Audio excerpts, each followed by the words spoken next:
Bienvenue à tous. Encore une fois, je suis très contente de faire ça, de faire ces webcasts, ces enseignements online.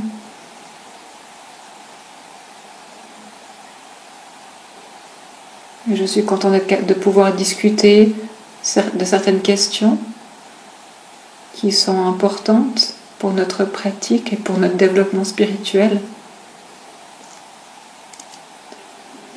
Et cette fois, je vais parler un peu de la relation entre l'étudiant et le maître et partager un peu de mon expérience personnelle.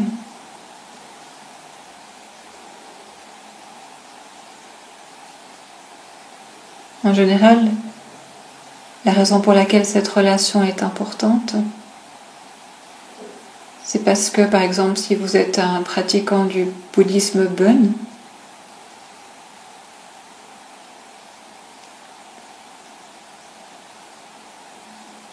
si vous avez une profonde ouverture et une envie de comprendre vraiment le karma, la réincarnation, la libération, l'illumination, la bouddhéité, toutes ces choses,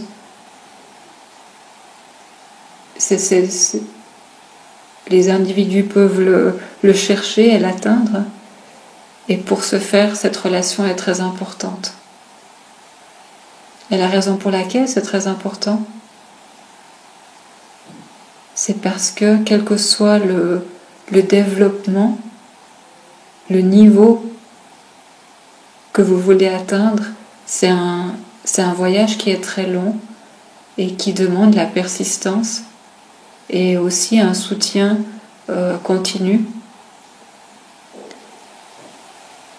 Donc c'est pas quelque chose qui va arriver comme ça. Si vous regardez par exemple dans la vie quotidienne, vous voyez que vous avez peut-être beaucoup de problèmes psychologiques, des doutes, de la confusion, des émotions. Vous vous sentez peut-être déprimé et vous avez besoin d'avoir un but. Et c'est possible qu'un thérapeute puisse vous aider. Et la raison pour laquelle le thérapeute peut vous aider, c'est que vous avez confiance en cette personne et que vous la respectez. Et vous avez le respect du processus de thérapie. Et aussi, vous êtes engagé dans ce processus. Et si vous n'avez pas ça, il n'y a aucune chance que vous puissiez vraiment bénéficier du soutien de votre thérapeute. Donc là, dans votre vie, par exemple, ça peut être une histoire de quelques mois, d'une année, de toute une vie. C'est pas un voyage court, c'est un grand voyage, peut-être parfois même de plusieurs vies. Il y a plusieurs histoires dans les biographies où des personnes suivent un maître pendant des vies et des vies. Donc ici, c'est pas l'idée, c'est pas de faire croire aux gens à la réincarnation, mais c'est simplement de vous aider à comprendre que le voyage spirituel est un voyage très long et qu'il y a plus de chances d'arriver à la liberté absolue si vous avez du soutien, un réel soutien. Et c'est pour ça que le maître est très important. Parfois les gens se demandent, est-ce que j'ai vraiment besoin d'un maître ?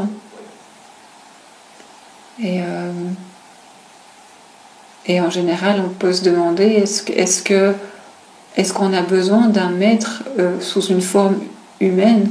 Et peut-être qu'il y a 99,5% de gens qui en ont besoin et que certaines personnes n'en ont pas besoin. Mais la question, c'est pour la plupart d'entre nous,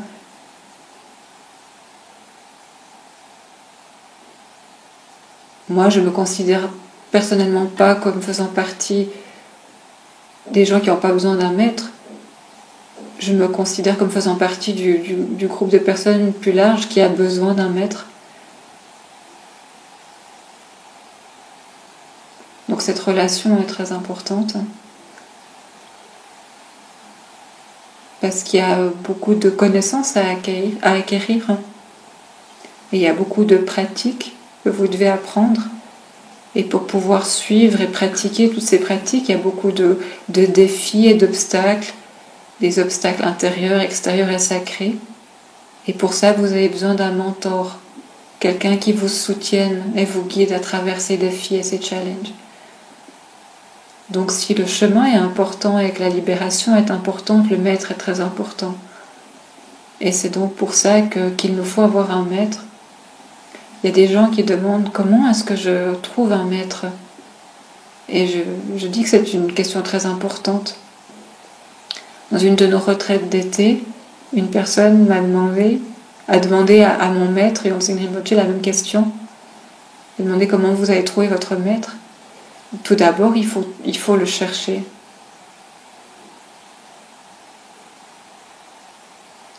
Vous devez ressentir que c'est absolument nécessaire de trouver un maître et vous devez le rechercher de manière sincère.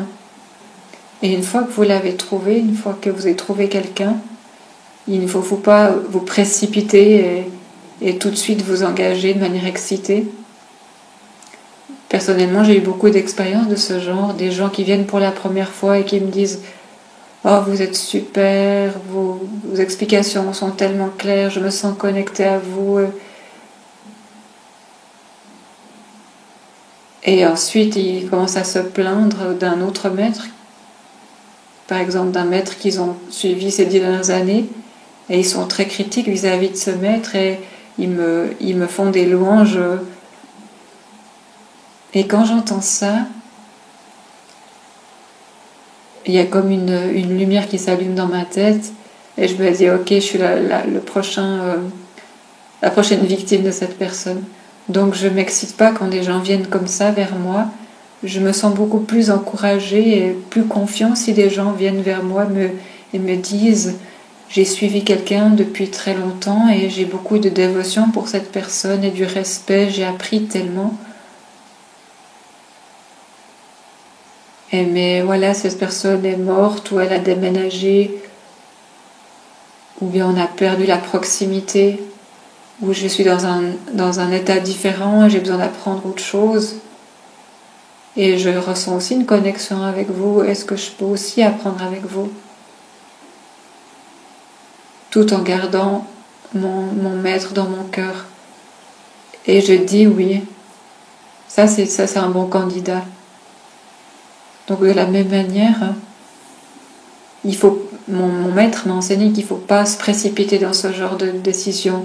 Vous pouvez analyser, examiner, voir si ce maître a assez de connaissances à vous offrir, si vous ressentez vraiment de votre cœur une connexion avec ce maître. Est-ce qu'il a ce dont vous avez besoin pour apprendre et grandir? Est-ce que vous ressentez de la confiance envers cette personne? Donc il y a aussi une partie analytique qui est importante. Et c'est quelque chose qu'on fait de toute façon tout le temps, et il n'y a pas de problème à le faire. En même temps, écoutez votre cœur. Qu'est-ce que vous ressentez? Est-ce que vous ressentez vraiment de l'ouverture, de la dévotion, de la connexion? Et si votre cœur dit oui, alors vous pouvez dire ok, c'est bon, c'est mon maître. Et quand vous décidez de cette manière-là, il vous faut persévérer. Une relation avec un maître, c'est un peu similaire que quand vous cherchez un mari ou une femme, dans le sens où c'est une relation de longue durée. Quand on tombe amoureux de quelqu'un, on ne se décide pas à se marier la nuit même. Dans ce genre de précipitation, les gens finissent par divorcer. Donc il vous faut ressentir, analyser, ressentir la connexion et ensuite prendre une décision. Vous pouvez vous dire, cette personne est parfaite, elle va rester toujours la même.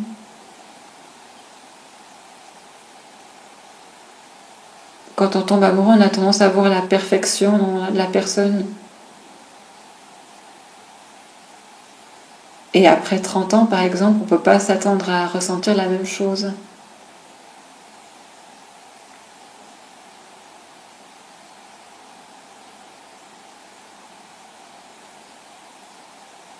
Au début, vous avez l'impression que la personne n'a pas de défaut, et après 10 ans, après 15 ans, vous vous rendez compte, cette personne, c'est simplement un être humain. Je suis tombée amoureux, mais il y a ce problème, il y a toujours des choses. Parce que vous, personnellement, vous avez des problèmes et vous projetez ça sur l'autre personne. Je suis sûre que si le Bouddha apparaissait sur Terre et qu'il déménageait près de chez vous, et que vous ne sachiez pas que c'est le Bouddha, c'est bien probable, j'en suis sûre, que vous aurez des problèmes avec cette personne. Parce que voilà, il a parqué sa voiture à la mauvaise place, ou qu'il a mis la musique trop fort, et vous aurez des problèmes avec cette personne en ne sachant pas que c'est le Bouddha. Donc une fois que vous avez pris une décision qui est claire, c'est important d'y travailler. Je vois ça comme ça. Moi j'ai mes maîtres, Sasante, Ontin Tenzin, et d'autres maîtres que j'ai.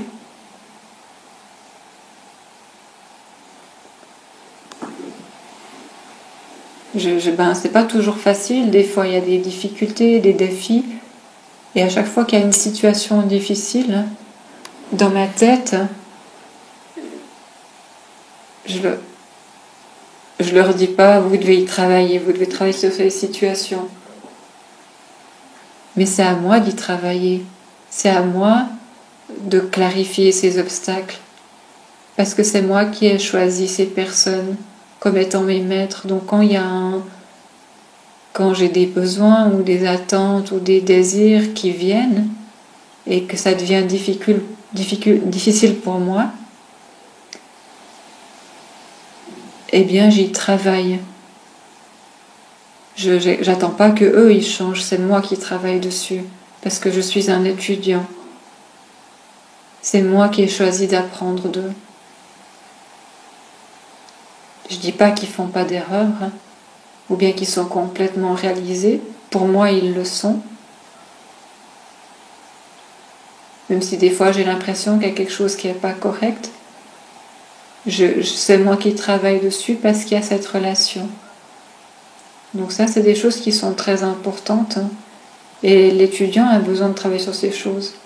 Et bien sûr, c'est possible qu'il y a des fois des situations où ça ne marche pas.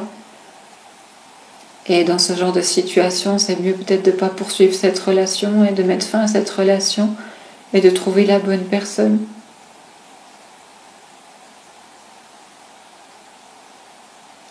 Il y a des mariages qui durent pour toujours, pour toute une vie. Et la relation entre le maître et l'étudiant dure pour toujours, surtout s'ils ont trouvé la bonne personne, s'ils travaillent de la bonne manière. Les choses peuvent durer pour toujours. Et depuis, dans cette relation profonde, il peut y avoir beaucoup d'évolution et de réalisation possible. Donc voilà, pour retourner à la question de comment choisir, voilà le genre de considération que vous pouvez avoir.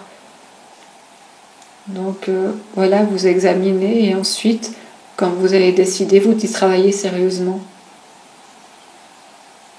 Vous vous engagez. Assurez-vous aussi que vous n'êtes pas en train de suivre ce maître parce que vous voulez devenir l'ami de ce maître ou bien à la tête de l'organisation.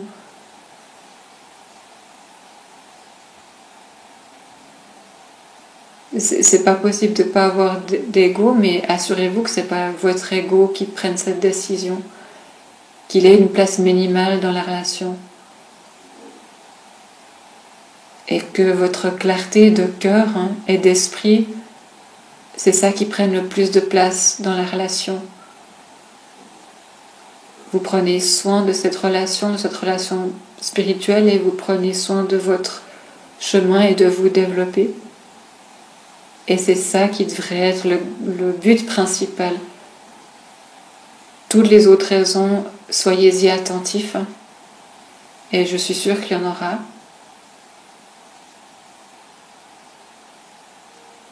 Je ne crois pas qu'il y ait aucune situation entre un maître et un élève, une relation qui soit complètement pure. Mais ce qui est important, c'est vraiment de regarder ces différentes intentions et de les clarifier autant que possible.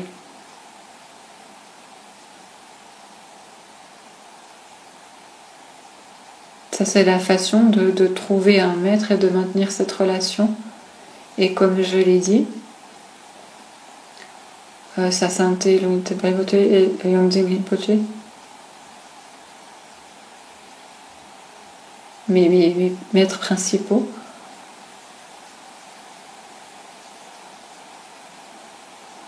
j'ai grandi, particulièrement avec Yongzing Rinpoche, comme beaucoup d'entre vous le savent. Il habite au Népal et il vient fréquemment en France.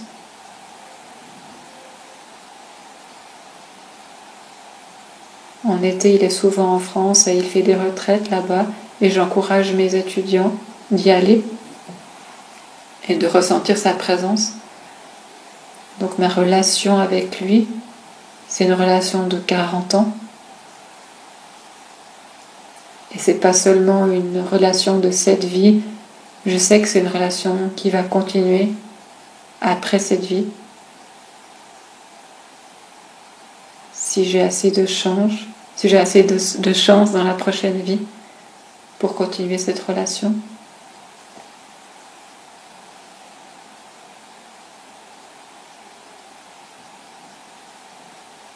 Bien sûr, cette relation, elle a changé et évolué au cours des années.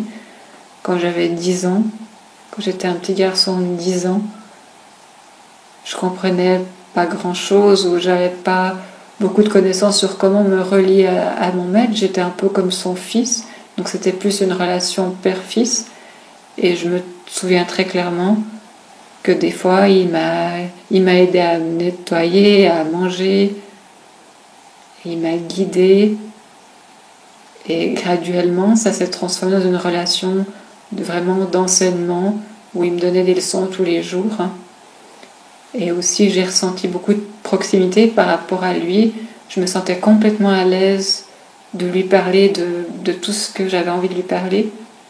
Et c'est très important. Parfois, je vois en Occident, et j'ai l'impression que je rends certaines personnes nerveuses. Par exemple, je dis rien du tout, mais en fait, il projette quelque chose sur moi. Et ce qu'il projette sur moi, ça n'a rien à voir avec moi.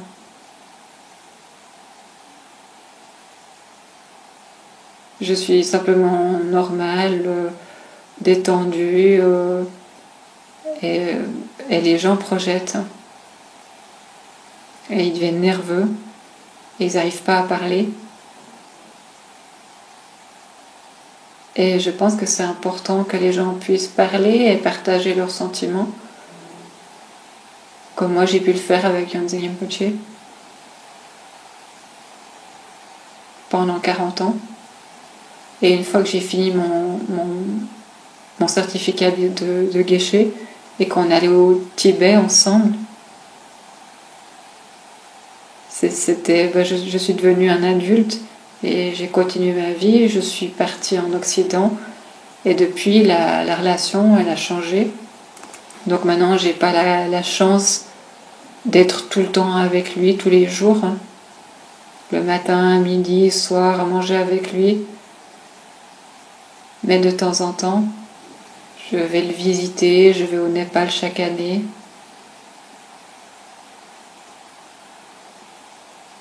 Mais j'essaye de garder ce contact annuel. Et quand j'y vais,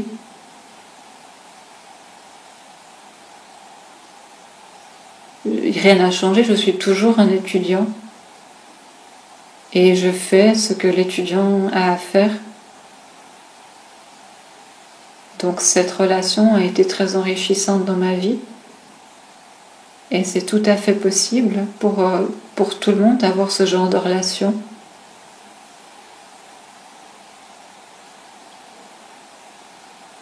Et je partage ces histoires personnelles pour vous montrer que c'est possible que ça arrive. Donc voilà, j'en ai parlé de quelques éléments. Quels sont le genre d'obstacle qui fait que ça n'arrive pas? Dans mon expérience personnelle, des fois en Occident, les gens viennent comme étudiants, mais mais il ne cherche pas vraiment un maître. Donc c'est très important de voir pourquoi vous venez, qu'est-ce que vous cherchez. Est-ce que vous cherchez juste un ami? Si vous cherchez juste un ami, le maître, c'est pas la bonne personne. Parce que le maître va vous dire quoi faire. Et il va peut-être vous donner des ordres. Donc vous devez apprendre à obéir. Et une fois que vous respectez quelqu'un en tant que maître, vous devez apprendre à lui obéir. C'est possible que vous ne faites pas confiance à une personne, et dans ce cas, vous ne la considérez pas comme votre maître. Mais une fois que vous avez accordé votre confiance et que vous considérez quelqu'un comme votre maître, vous devez apprendre à suivre ses instructions. Si c'est simplement un ami, vous n'avez pas besoin de lui obéir et de suivre ses instructions. Et j'aimerais dire à tous les traducteurs, je me rends compte que je parle un petit peu trop vite. Et peut-être que tous les traducteurs se disent « Ah, ça va beaucoup trop vite ». Donc je vais me calmer pendant un petit moment.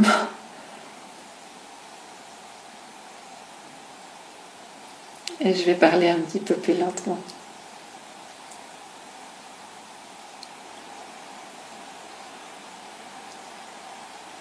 Donc tous les traducteurs peuvent respirer, inspirer, expirer.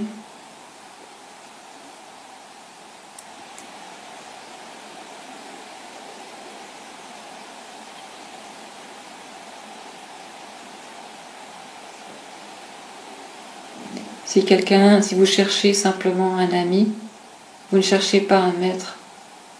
Le maître peut être parfois comme un ami, mais c'est pas juste un ami.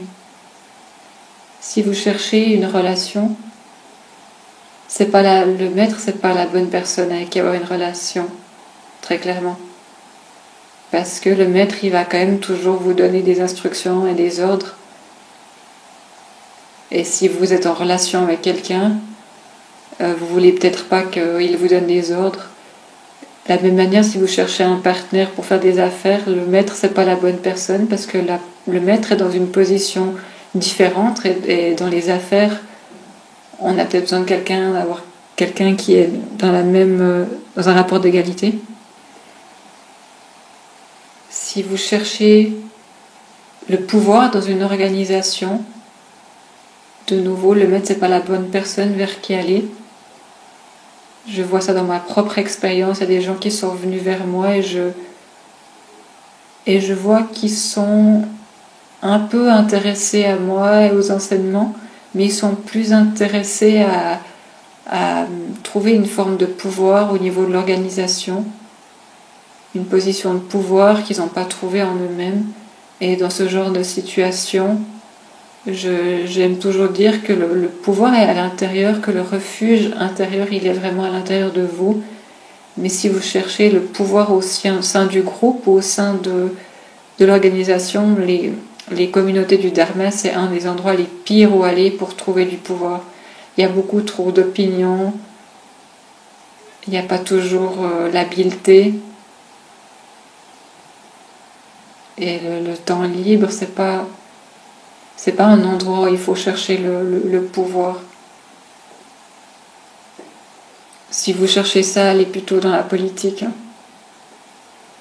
Donc voilà ce que je dis en résumé, c'est assurez-vous de votre intention. Pourquoi vous suivez cette personne? Est-ce que vous voulez juste suivre? Est-ce que c'est parce que vous voulez suivre le dharma, le chemin spirituel pour votre bien-être dans cette vie et le bien-être de la vie des autres? Est-ce que vous voulez accomplir la libération? Ces éléments-là, c'est les seules raisons pour lesquelles vous devriez suivre le chemin et le maître. Et si ce sont les raisons pour lesquelles vous suivez le maître, il y a beaucoup plus de chances que vous y arriviez et que la relation soit fructueuse.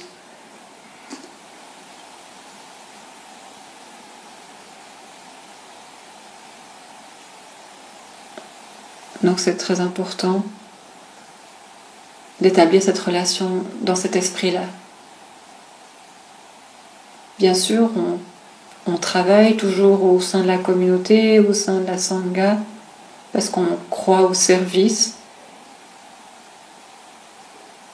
Et si vous croyez au service, être au service des autres, vous voulez faire quelque chose qui a une signification, vous voulez contribuer de par votre temps, de par vos compétences,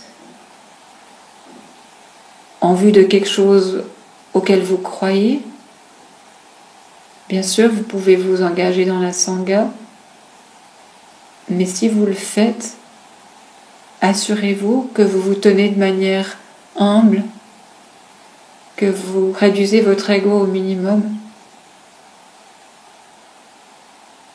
et que votre relation au maître et aux enseignements est très pure et que c'est vraiment la chose la plus importante pour laquelle vous êtes avec cette personne et avec les enseignements. S'il y a des problèmes dans une relation, vous pouvez lâcher tout le reste, mais garder ses intentions. J'ai vu parfois des problèmes de pouvoir dans l'organisation et ensuite les gens ils mettent la faute sur le maître ou sur d'autres membres de la Sangha, ou bien ils mettent même la faute sur les enseignements et ils se déconnectent et ils se séparent pas seulement du maître et de la Sangha, mais même aussi malheureusement des enseignements et de la pratique, et ça n'a pas besoin que ça soit comme ça. Vous pouvez vous débarrasser de beaucoup de choses. Vous pouvez laisser tomber tout ce qui a trait à l'organisation, au service si vous avez des conflits. Vous pouvez lâcher tout ça, c'est pas très important. Mais il vous faut maintenir la relation avec le maître, parce que c'est pour ça que vous avez commencé à suivre ce chemin et à travailler dans un groupe ou dans l'organisation.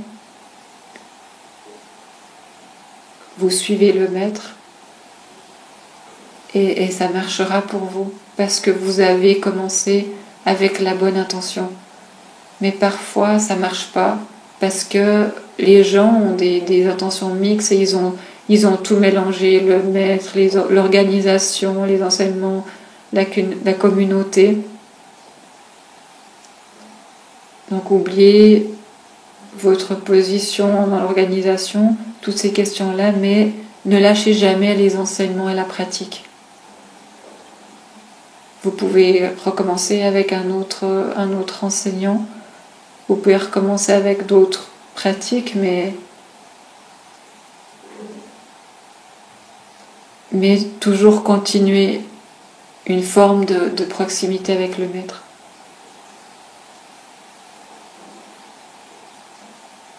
Donc c'est important de maintenir ces relations-là pour votre développement spirituel et votre chemin.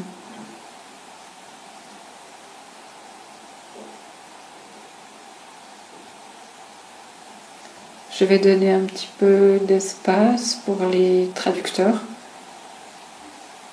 Petite pause. Donc vous pouvez vous asseoir de manière confortable. Et je vais de nouveau mettre la musique du Guru Yoga. Asseyez-vous confortablement. Respirez profondément.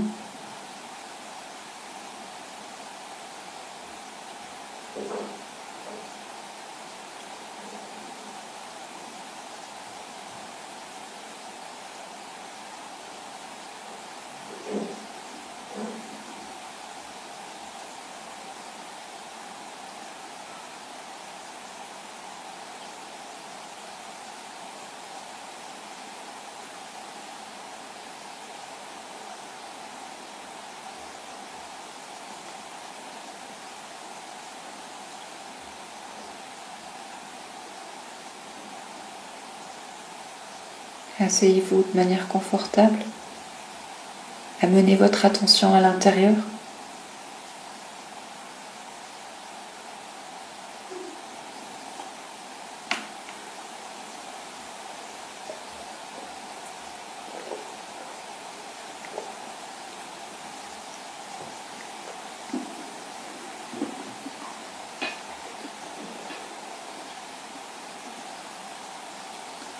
Dans le ciel en face de vous, imaginez Tapéritsa ou Samantha Badra, un être lumineux, blanc, qui incarne tous les maîtres.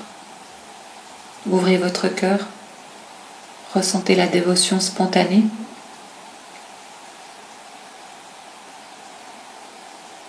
Et ressentez simplement cette connexion.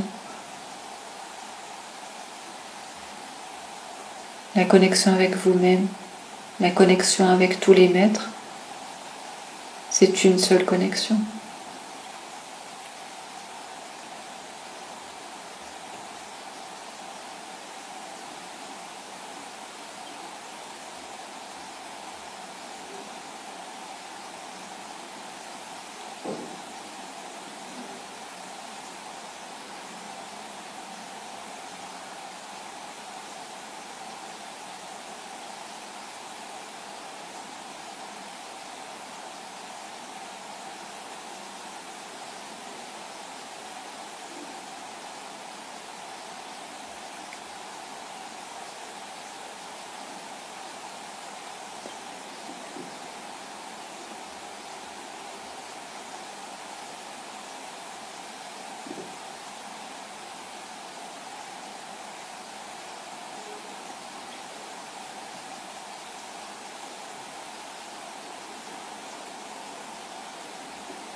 Continuez à vous reposer dans cette connexion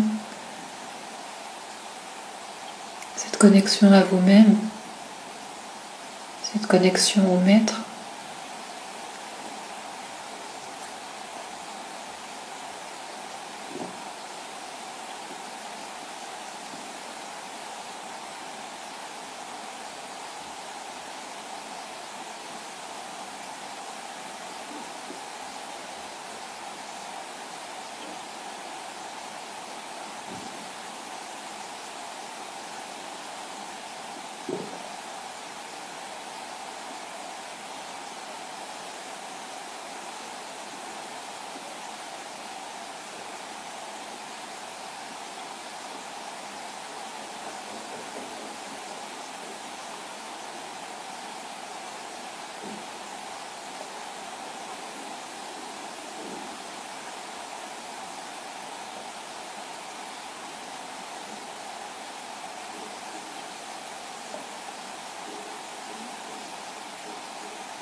On va donner du temps pour que les gens puissent poser des questions.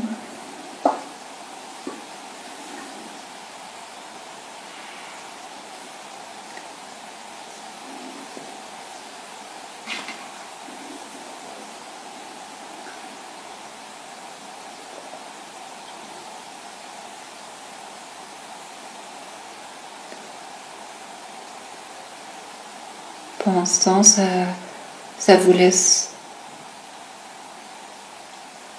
un moment pour préparer et poser vos questions. Et pendant ce temps, je vais encore dire quelques mots. Vous pouvez écrire vos questions. Quand on parle du Maître, on parle de Maître extérieur.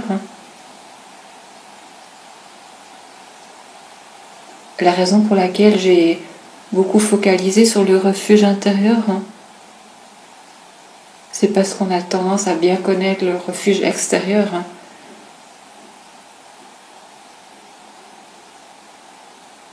Et quand on parle de refuge intérieur, qui est aussi connu comme le refuge profond, par exemple, il y a un texte qui est très important, et je vais le lire en tibétain, ensuite je vais expliquer.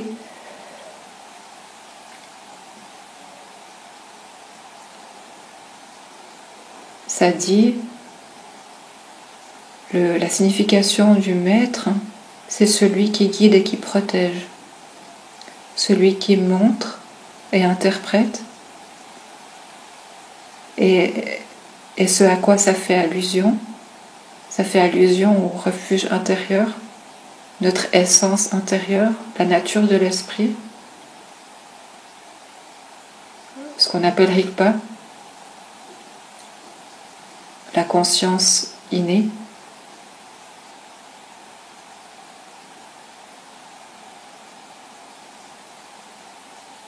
Et en même temps, ça dit, ça connaît tout, ça montre tout.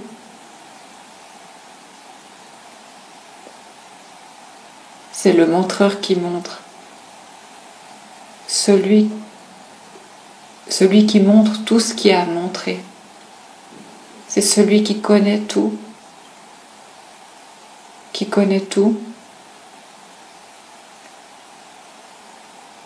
C'est un texte très ancien et ça fait référence au Maître intérieur.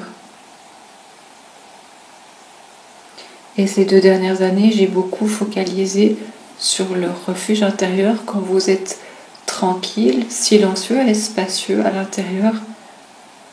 Vous vous connectez à cette source cette intelligence intérieure qui sait quoi vous enseigner, quand vous enseignez, comment vous guider, comment vous protéger dans un moment particulier. Personnellement, je fais complètement confiance au fait d'aller dans cet espace et que la clarté viendra de cet espace. Je pense que c'est beaucoup plus précis. Quand vous allez dans cet espace, c'est là où on reçoit les meilleurs conseils. Donc, allez dans cet espace. Surtout quand vous avez des conflits ou des problèmes, allez dans cet espace, cherchez des conseils à l'intérieur de cet espace plutôt que d'aller chercher des conseils vers d'autres personnes. Donc je voulais juste le mentionner, parce que particulièrement en Occident, c'est culturellement difficile. Il y a beaucoup de problèmes parfois avec les maîtres, entre le maître et l'étudiant. Il y a beaucoup de questions qui ont trait avec la confiance ou le manque de confiance. Et c'est un petit peu différent que dans la culture tibétaine. Et quand ça arrive, je vous conseille d'aller à l'intérieur plutôt que d'attaquer et de devenir critique. Trouver le maître intérieur et trouver des solutions et du soutien dans les enseignements.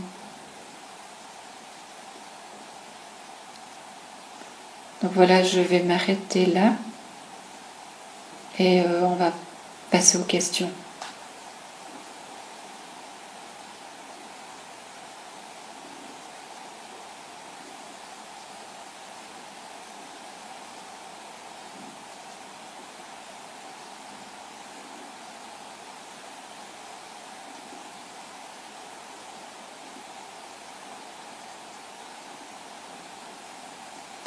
C'est une question qui vient du Mexique, de Monterrey.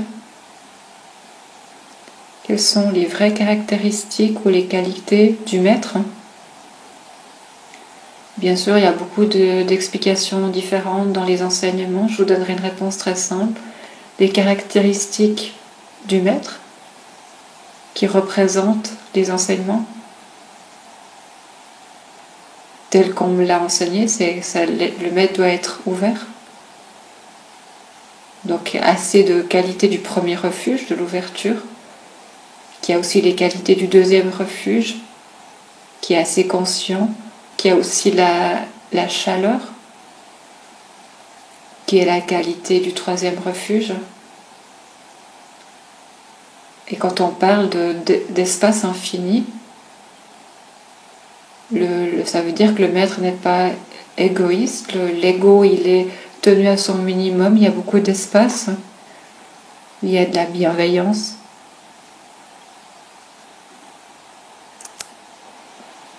C'est aussi quelqu'un qui a beaucoup de connaissances, parce que particulièrement en Occident, parce que les gens ont tendance à être intellectuels, moi inclus, on a l'impression qu'on doit apprendre beaucoup de choses intellectuellement, même si on ne pratique pas ce qu'on connaît déjà, mais on veut toujours apprendre. Et parfois ce désir d'apprendre. Donc on a besoin d'avoir un maître qui connaisse beaucoup. Et si vous n'avez pas tellement la soif de connaissances, c'est important d'avoir un maître qui a de l'expérience. Donc ça, c'est des qualités importantes que le maître doit avoir.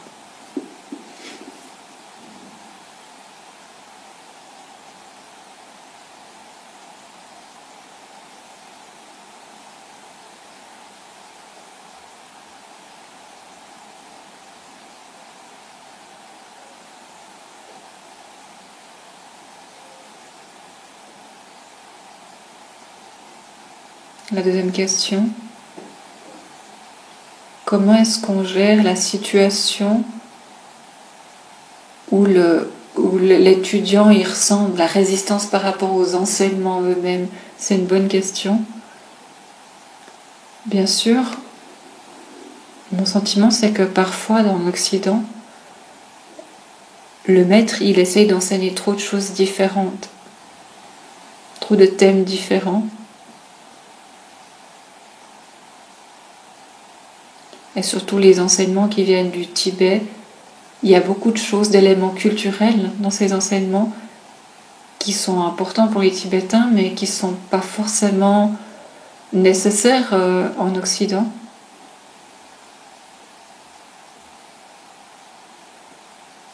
Donc il y a peut-être des enseignements spécifiques auxquels vous avez du mal à vous relier. Donc assurez-vous d'abord que votre résistance ou votre difficulté à vous y relier, c'est pas lié au fait que vous soyez paresseux. Par exemple, dire ah non. Quand on dit ah j'ai pas le temps de faire de l'exercice, c'est plutôt une question de paresse. Donc si c'est pas une question de paresse, mais qu'il y a vraiment quelque chose auquel vous n'arrivez pas à vous connecter, c'est possible que ce genre d'enseignement soit pas approprié pour vous. Donc respectez-vous, donnez-vous de l'espace. Vous n'êtes pas obligé de vous sentir connecté de manière égale à tous les enseignements.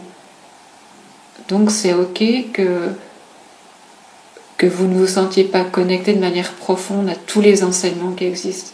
Par contre, les enseignements avec lesquels vous vous sentez connecté, c'est important de travailler avec.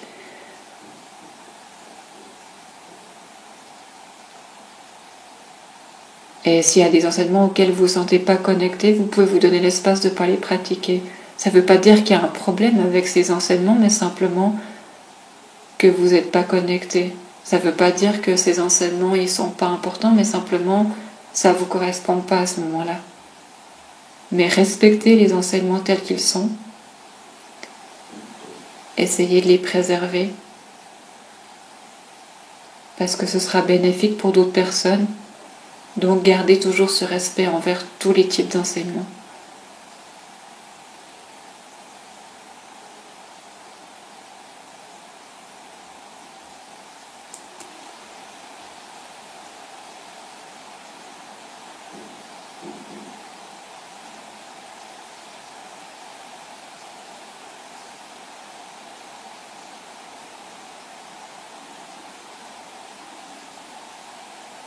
Une autre question, très bonne question. Si le maître a un comportement qui n'est pas éthique, qui fait quelque chose qui n'est pas acceptable, comment continuer cette relation? C'est une question très importante. Pour chaque personne, c'est différent. Chaque personne doit contempler, voir quelle est la situation particulière.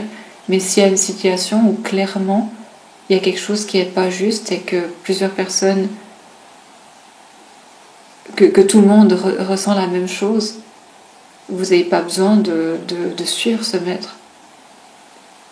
Vous n'avez pas besoin d'obéir. Vous pouvez lâcher cette situation, ce maître.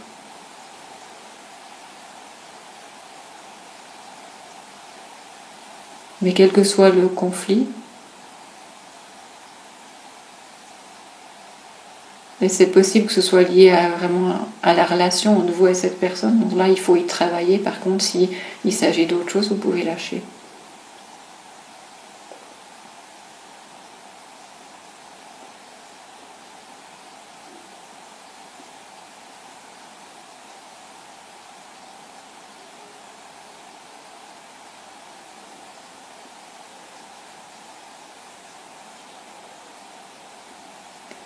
La question,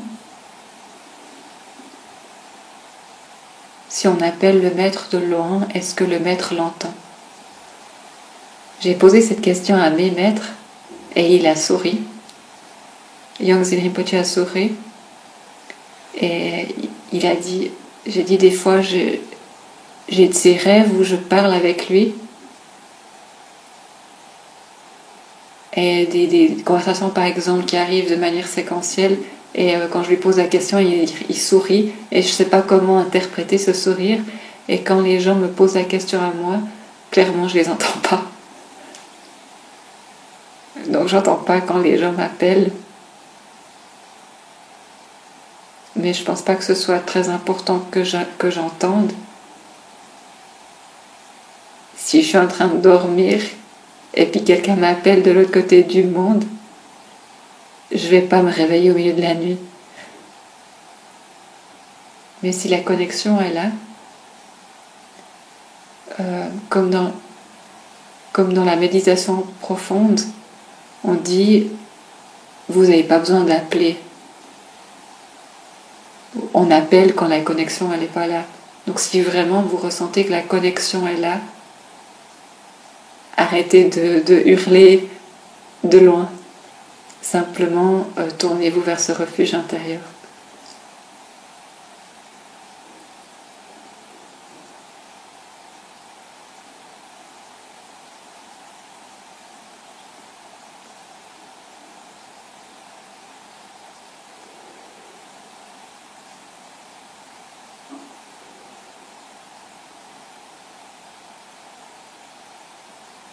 Une autre question intéressante.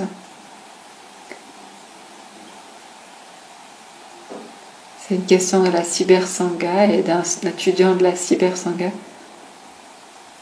dans l'espace cybernétique.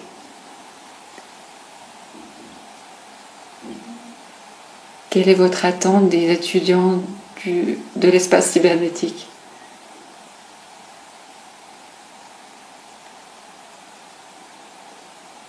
Donc il y a des relations maître-étudiant qui sont proches. Il y a 500 ans,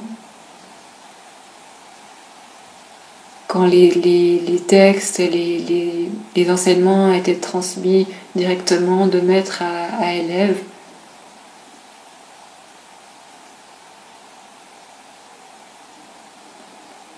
pour moi c'est pas tellement différent mes attentes par rapport entre un étudiant de la cybersangha ou bien un étudiant normal que j'ai. Il y a simplement une grande opportunité d'interagir, de se relier, parce qu'on est relié avec le temps, avec l'espace.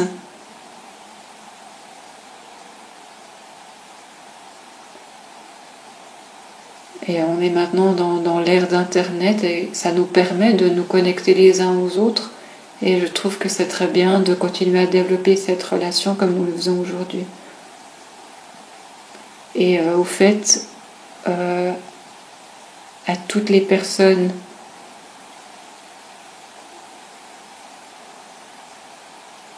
je sais que parmi mes étudiants, il y a des gens qui suivent les enseignements sur Internet. Et quand je vais dans différents pays, j'entends ces feedbacks et j'aimerais remercier toutes les personnes de la cybersangha, de tout ce qu'ils font, de tous les efforts qu'ils font.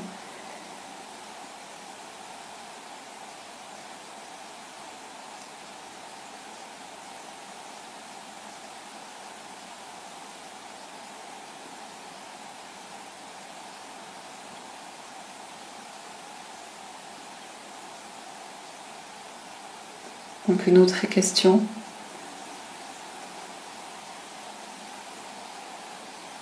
J'aimerais être un bon étudiant. Qu'est-ce que ça veut dire d'obéir et qu'est-ce que ça veut dire de suivre ?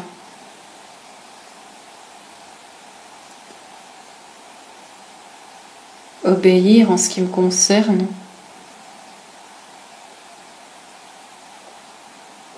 en tant que maître, je ne dis pas aux gens ce qu'ils doivent faire ou pas faire. Au contraire,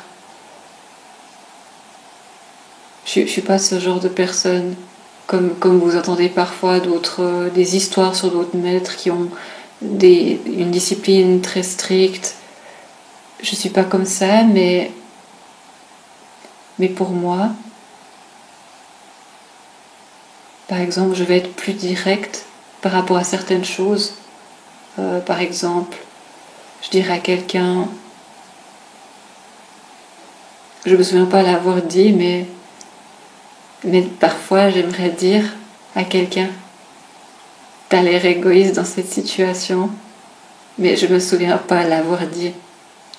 Mais ce serait bien que le maître puisse le dire, si vraiment il le ressent.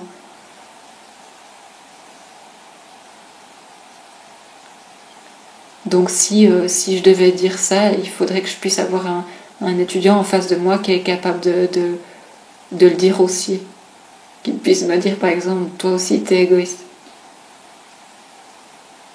Oh, pardon. Il faut que l'étudiant puisse écouter le feedback.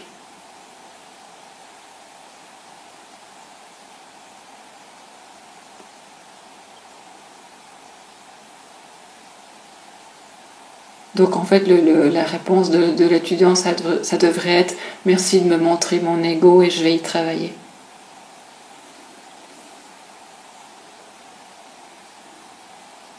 Dans mes enseignements, je parle de certaines situations qui arrivent dans la vie et les gens me disent « Ah, il semble que tu as parlé de moi toute la soirée ». Et parfois, je fais des déclarations assez fortes.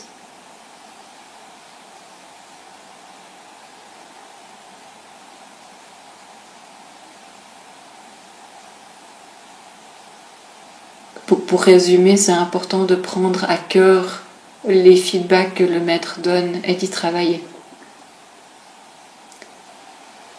Mais moi, je suis pas comme dans les histoires que vous entendez sur Milarepa, où il a dû se réveiller au milieu de la nuit et faire des travaux très difficiles. Et en Occident, ce serait considéré comme de la torture. Hein. Et ce serait qualifié d'abus. Donc vous n'avez pas besoin de vous inquiéter à ce sujet.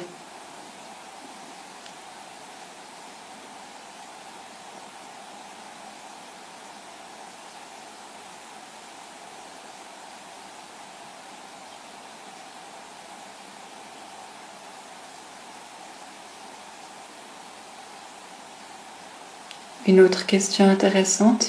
Merci de poser toutes ces bonnes questions. Comment est-ce qu'on peut approcher le maître? Comment est-ce qu'on communique avec le maître? Comment arriver à une communication plus proche avec le maître?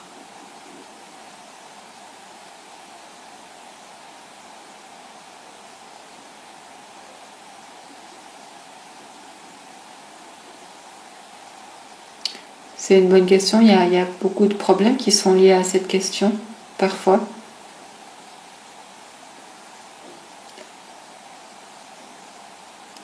J'entends de la part de certains étudiants qui se plaignent, qui disent « Ah, avant, on faisait des choses avec lui et aujourd'hui c'est difficile même de trouver un petit moment pour pouvoir avoir rendez-vous avec lui. » Et ils sont déçus. Et certains même s'énervent. Donc il y a différentes sortes de problèmes liés à ce genre de situation. Et moi je pense que c'est important de lâcher l'idée qu'on peut avoir de passer du temps avec le maître, d'avoir des communications régulières, genre de se téléphoner, d'envoyer des mails. Et il faut lâcher cette idée-là. Moi-même, avec mes maîtres, depuis que j'ai eu 10 ans jusqu'à ce que j'avais 26 ans, on vivait ensemble dans la même maison, on mangeait ensemble tous les jours, 3 repas par jour, et on allait se promener ensemble pendant les vacances, et les choses changent. Les temps changent, l'espace change. Et quand je vais rendre visite à mes maîtres, c'est la même chose. Je vais vers eux, je vais chez eux. Et par exemple au Népal ou en France, et on dirait qu'il a des fois plus de temps pour parler, par exemple en France, mais j'attends pas grand-chose. J'attends peu de temps. Donc j'attends pas qu'il m'accorde du temps, c'est quelque chose qui vient de l'ego quand on se dit j'ai besoin de temps avec mon maître. Et par exemple au Népal, il y a une fois le matin où j'allais le voir et toutes les 5 minutes il y a quelqu'un qui vient, qui demande quelque chose, qui offre une kata. Et des fois j'ai envie de dire est-ce qu'on peut fermer la porte pour une demi-heure? Et bien sûr, j'ai ressenti ce genre de sentiment et je me suis rendu compte que ça vient vraiment de l'ego, ça vient de mes attentes. Et j'ai probablement passé plus de temps avec lui que n'importe qui d'autre. Il m'a accordé plus de temps que n'importe qui d'autre, donc je devrais être satisfait maintenant. Même si j'ai plus l'opportunité aujourd'hui, je me sens reconnaissant parce que j'ai une connexion tellement forte et ça remplit tous mes besoins. Ça dépasse le besoin d'avoir des conversations téléphoniques ou de connecter physiquement. Et parfois, de manière pratique, c'est pas possible et il faut respecter que c'est pas possible. Quand vous commencez à attendre certaines choses, c'est là que vous vous mettez dans une difficulté et vous mettez le maître aussi dans une situation difficile. Donc la chose la plus importante, c'est vraiment dans la relation entre le maître et l'élève, c'est les enseignements, c'est la pratique qui est toujours là. Et particulièrement maintenant, par exemple, beaucoup d'entre vous sont en train de m'écouter et la connexion est là. Alors que vous m'écoutez, vous me voyez, ça doit être la même chose que si j'étais là avec vous. Et il n'y a pas de différence. Je vous parle à chacun d'entre vous et je partage avec vous ce que je ressens en ce moment, qui est important pour que vous puissiez pratiquer et vous développer. Si vous veniez individuellement pour me poser une question, je n'ai pas plus à partager que ce que je partage en ce moment avec vous tous. Donc au final, la conclusion, c'est que la proximité, elle est là, la connexion est là. Que ce soit par mail, par téléphone ou par présence physique, ça change pas. Donc il faut redéfinir le sentiment ou la notion de proximité. Là maintenant on est ensemble, tout à l'heure on a fait une pratique de Guru Yoga et on ne peut pas être plus proche que ça. Donc c'est à vous de cultiver cette qualité de proximité.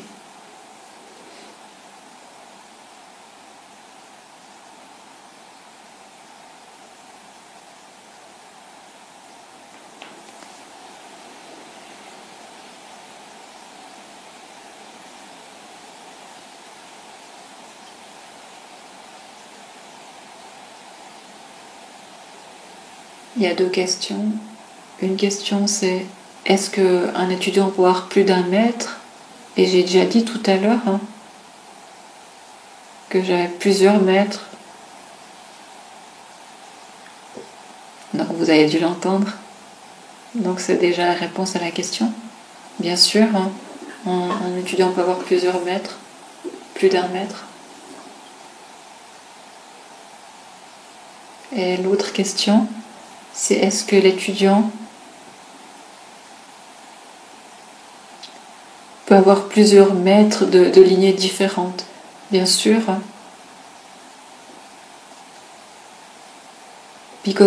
Parce qu'à la fin, la chose la plus importante,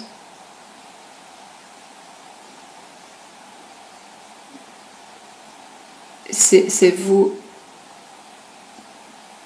Un maître vous donne simplement des instructions.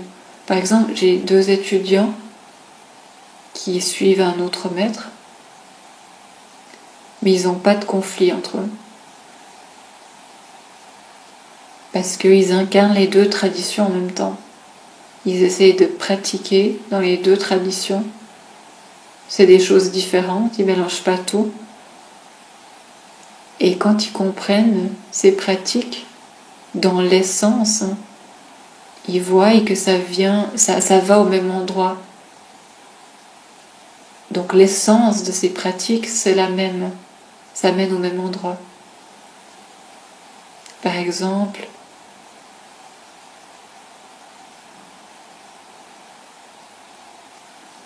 comment pratiquer la compassion? Alors vous apprenez peut-être des visualisations différentes de différents maîtres, différentes séquences, différentes déités, mais à la fin, au fond, il s'agit de pratiquer la compassion. Donc chaque fois que vous faites cette pratique, c'est la pratique de la compassion. Donc vous n'avez pas de problème. Le problème qui crée parfois des conflits, c'est quand on se sent dépassé par la multitude de pratiques, la multitude de maîtres. J'ai trop de maîtres, j'ai trop de pratiques à faire. Alors qu'est-ce que je fais? Mais qui c'est qui vous demande de faire tout ça? Qui c'est qui vous demande de suivre tous ces maîtres et de faire toutes ces pratiques? Et si ça vous dépasse, arrêtez de faire tout ça en même temps. Focalisez-vous.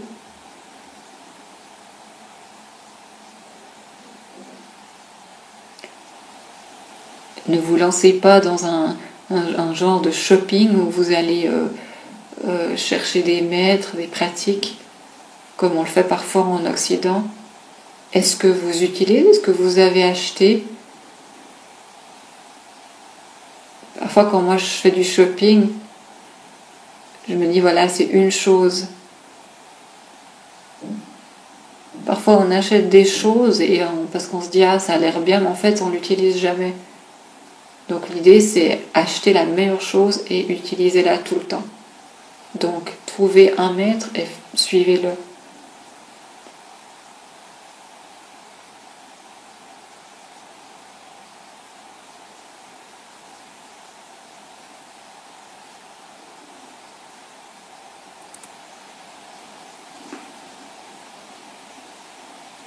Donc une autre question.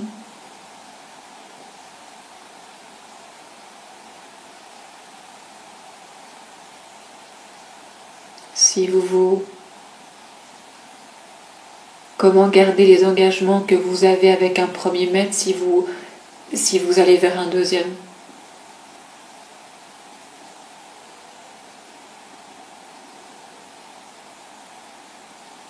Par exemple, moi je dirais jamais à un étudiant de ne pas garder ses engagements.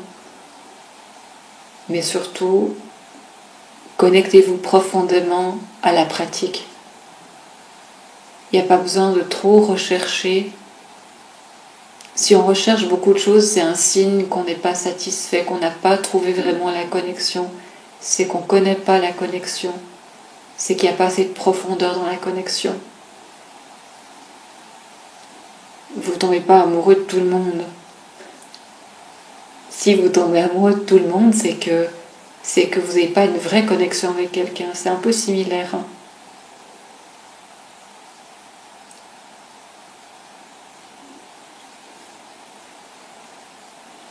Donc pour garder la simplicité,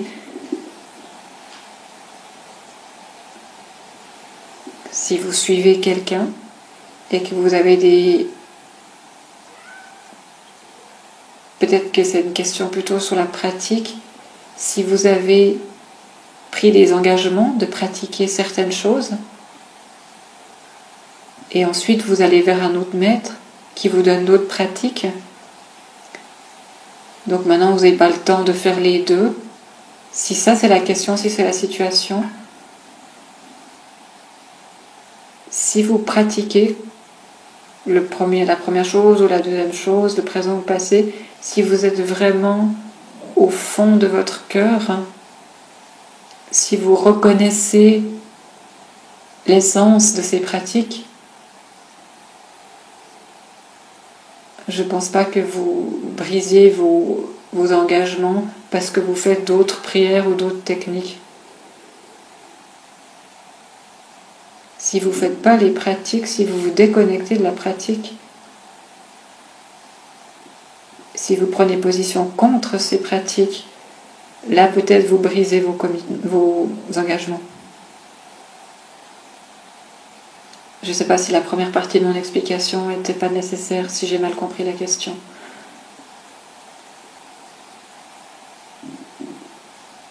Ok, la dernière question.